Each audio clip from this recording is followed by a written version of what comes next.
మీ party అధికారంలోకి వచ్చిన తర్వాత అభివృద్ధి సంక్షేమం మీద కంటే కేసీఆర్ కుటుంబం మీద కక్ష తీర్చుకోవడానికే ఎక్కువ సమయాన్ని వెచ్చిస్తోంది అనే విమర్శలు కూడా వినిపిస్తున్నాయి. దానికి మీరిచ్చే సమాధానం?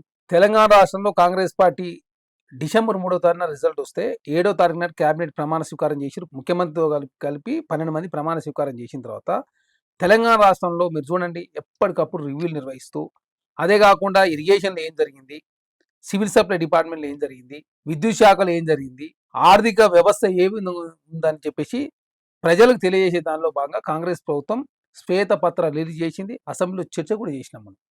అదే కాకుండా ఈ ఆర్థిక సంక్షోభాన్ని గట్టెక్కించే ప్రయత్నంలో భాగంగా ఖర్చులు తక్కువ చేసుకునే కార్యక్రమం, ఆదాయ మార్గాలు పెంచుకునే కార్యక్రమాల్లో కాంగ్రెస్ పార్టీ సక్సెస్ అయిందని చెప్పి ప్రజలందరూ నమ్ముతా ఉన్నారు. అదే కాకుండా తెలంగాణ రాష్ట్రంలో 6,71,000 కోట్ల రూపాయలు అప్పు చేసి, కాళేశ్వరంలో ఒక పూటకు ప్రాయిడ్ కట్టి 1,02,000 కోట్ల రూపాయలు ఖర్చు పెట్టి 1 ఎకరాకు కూడా నీళ్లు రాలేదు.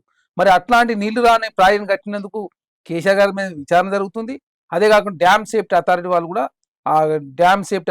కూడా విచారణ చేస్తారు. ఎందుకంటే మేడిగడ్డలో ఏం జరిగింది, అన్నారంలో ఏం జరిగింది, సుందీర్లో ఏం జరిగింది, అసలు ఆ డ్యామ్ సేఫ్టీ అథారిటీ నాణ్యత ప్రమాణం మూలంగా జరిగిందా, లేకపోతే డిజైన్ లోపం ఉందా, ఆపరేషన్ లోపం ఉంది, ఇవన్నీ కూడా కేంద్ర ప్రభుత్వ సంస్థ విచారణ చేస్తాం. అదే కాకుండా దానిలో పెద్ద ఎత్తున అవినీతి జరిగింది కాబట్టి రిటైర్ అయినటువంటి అధికారి జడ్జి ఆధ్వర్యంలో కమిటీ వేసి దాని మీద విచారణ జరుగుతూ ఉంది.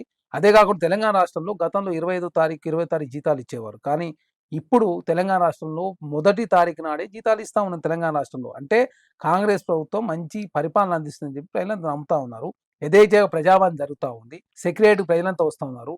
మా ముఖ్యమంత్రి గారు, మా మంత్రులు, మా అధికారులు రోజు 18 గంటలు కష్టపడుతూ ఈ ఆర్థిక సంక్షోభాన్ని గట్టించే ప్రయత్నంలో భాగంగా తెలంగాణ రాష్ట్ర కాంగ్రెస్ ప్రభుత్వం ముందుకు పోతా ఉంది. మీరు చూసి ధరల్లో పెద్ద ఎత్తున లోపాలు ఉన్నాయి. ధరణి సమస్య పరిష్కరించడం కోసం కమిటీ చేసిరు. మా ముఖ్యమంత్రి గారు ఇప్పుడు చాలాసార్లు రివ్యూలు చేసిరు. కేంద్రం నుంచి నిధులు రావాల్సి ఉంటే ఆ నిధుల విషయంలో కూడా తరచుగా మా అధికారులు కావచ్చు, మంత్రులు కావచ్చు, ముఖ్యమంత్రి గారు ఢిల్లీకి పోయినప్పుడల్లా ఏదో ఒక సమస్యను పరిష్కరించుకుంటూ వస్తూ ఉన్నాం. దానిలో భాగంగా మెహదీపట్నం సంబంధించినటువంటి డిఫెన్స్ ల్యాండ్ విషయంలో ఫ్లైఓవర్ పూర్తయింది. కరీంనగర్ రోడ్డు సంబంధించిన సమస్య పూర్తయింది. మేడ్చల్ సంబంధించిన రోడ్డు క్లియరెన్స్ వచ్చింది. అదేవిధంగా వెనుకబడి జిల్లాలకు సంబంధించిన నిధులు కూడా కేంద్ర ప్రభుత్వం నుంచి నిధులు తీసుకోగలిగినాం.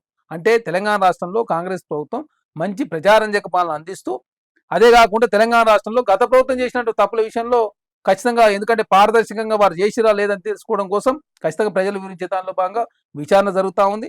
దానిలో పెద్ద ఎత్తున తెలంగాణ రాష్ట్రంలో ఫోన్ ట్యాపింగ్ పాల్పడి, మీరు చూసారు కదా, ఫోన్ ట్యాపింగ్ పాల్పడి ఏకంగా మంత్రులకు సంబంధించిన భార్యల ఫోన్ కూడా ట్యాపింగ్ చేసే పరిస్థితి తెలంగాణ రాష్ట్రం ఉందంటే మరి కేసీఆర్ గారు ఆనాడు నిర్బంధాలతో కూడినటువంటి తెలంగాణ రాష్ట్రంలో పరిపాలన అందించారు. కాబట్టి ప్రజలంతా తెలంగాణ రాష్ట్రంలో స్వేచ్ఛ వచ్చిందని చెప్పి ఫీల్ అవుతా ఉంటే కాంగ్రెస్ పార్టీ మీద బురదలే ప్రయత్నం కేసీఆర్ గారు, భారతీయ జనతా పార్టీ రెండు కలిసి తెలంగాణ రాష్ట్రంలో కాంగ్రెస్ పార్టీకి అత్యధిక ఎంపీ సీట్లు వస్తున్నాయి కాబట్టి ఆ సీట్లను ఏ విధంగా తగ్గించాలన్న ఆలోచనతోటి, దురుద్దేశంతో కాంగ్రెస్ పార్టీ బురదలే ప్రయత్నం వారు చేస్తూ ఉన్నారు.